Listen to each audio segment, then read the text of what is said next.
guys, welcome to saara'sstyle. இன்னைக்கு நம்ம இந்த வீடியோல என்ன பார்க்க போறோம்னா ரொம்பவே சூப்பரான பள்ளிப்பாளையம் சிக்கன் எப்படி செய்யறதுன்னு பார்க்க போறோம். வாங்க வீடியோக்குள்ள போலாம். இதுக்கு தேவையான ingredients பார்த்துடலாம். சின்ன வெங்காயம், ஒரு பச்சை மிளகாய், தக்காளி, இஞ்சி பூண்டு, கொஞ்சமா கருவேப்பிலை, ஒரு கோகனட் எடுத்துக்கலாம். அதை சின்ன சின்னமா கட் பண்ணி வச்சுக்கலாம். இப்போ நம்ம சிக்கன் மேரினேட் பண்ணி வச்சிடலாம். தேவையான அளவு உப்பு சேர்த்துட்டு அது கூடவே இஞ்சி பூண்டு பேஸ்ட்டு ஆட் பண்ணிக்கோங்க. கொஞ்சமாக டர்மரிக் பவுடர் ஆட் பண்ணிவிட்டு நல்லா மிக்ஸ் பண்ணி விடுங்க. இப்போ நம்ம இஞ்சி பூண்டு, ஒரு பச்சை மிளகா, அது கூடவே மஞ்சள் தூள் ஆட் பண்ணி நல்லா அரைச்சிட்டு வந்துடலாம். கொஞ்சம் இந்த மாதிரி குறை இருக்க மாதிரி அரைச்சிக்கோங்க. அதுக்கு நம்ம இப்போ பேன் ஹீட் பண்ணிக்கலாம். அதில் தேவையான அளவு நல்லெண்ணெய் ஆட் பண்ணிக்கோங்க. கொஞ்சமாக கடுகு ஆட் பண்ணிக்கலாம். கடுகு நல்லா பொரிஞ்சதும் கொஞ்சமாக சோம்பு ஆட் பண்ணிக்கோங்க. இப்போ நம்ம காஞ்ச மிளகாய் ஆட் பண்ணிடலாம். ஒரு 15லேருந்து 20க்குள்ளே ஆட் பண்ணிக்கலாம். அதில் உள்ள சீடெல்லாம் எடுத்துருங்க.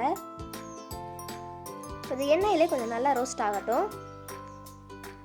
இப்போ நம்ம சின்ன வெங்காயம் ஆட் பண்ணிடலாம். இந்த டிஷ்ஷுக்கு சின்ன வெங்காயம் போட்டால் தான் டேஸ்ட்டாக இருக்கும். அதனால் நீங்கள் சின்ன வெங்காயம் ஆட் பண்ணிக்கோங்க. கொஞ்சமாக கருவேப்பிலை ஆட் பண்ணிக்கலாம். சேர்த்து நல்லா மிக்ஸ் பண்ணி விட்டுக்கோங்க. இப்போ நம்ம கட் பண்ணி வச்சுருக்க ஒரு தக்காளி ஆட் பண்ணிக்கலாம். இதையும் சேர்த்து நல்லா மிக்ஸ் பண்ணுங்கள்.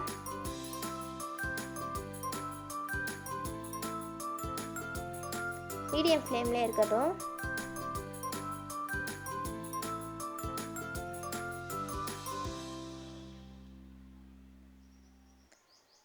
இப்போ நம்ம அரைச்சி வச்சுருக்க அந்த பேஸ்ட் இதில் ஆட் பண்ணிக்கலாம்.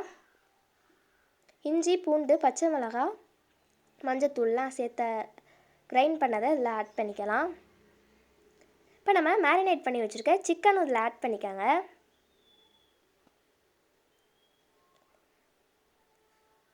எல்லாத்துலேயும் இதை ஆட் பண்ணிவிட்டு நல்லா மிக்ஸ் பண்ணி விடுங்க.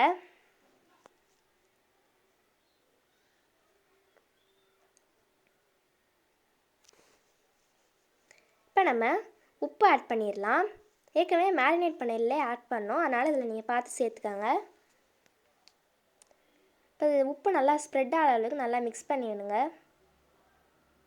இப்போ ஒரு லிட் போட்டு மூட்டி வச்சு திறந்து பார்க்கலாம். இதுக்கு இந்த சிக்கன் வேகிறதுக்கு தேவையான வாட்டர் ஆட் பண்ணிக்கோங்க.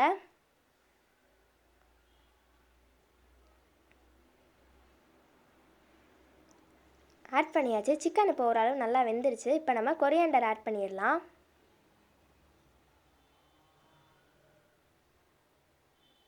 ஆட் பண்ணியாச்சு. இப்போ மிக்ஸ் பண்ணி விடுங்க. இது அப்படியே ஒரு லிட் போடு மூடி வச்சுருங்க.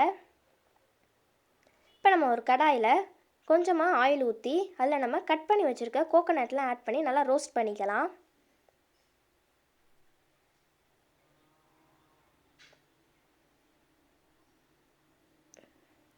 ஒரு கோல்டன் ப்ரௌன் ஆகியாலே நம்ம எடுத்துடலாம். எடுத்து அந்த சிக்கனில் நம்ம ஆட் பண்ணிக்கலாம். இதோட ஃப்ளேவர் ரொம்பவே சூப்பராக இருந்துச்சு. கண்டிப்பாக ட்ரை பண்ணி பாருங்கள். இந்த வீடியோ பிடிச்சிச்சுன்னா லைக் பண்ணுங்கள், ஷேர் பண்ணுங்கள், கமெண்ட் பண்ணுங்கள், அண்ட் மறக்காமல் சப்ஸ்கிரைப் பண்ணுங்கள்.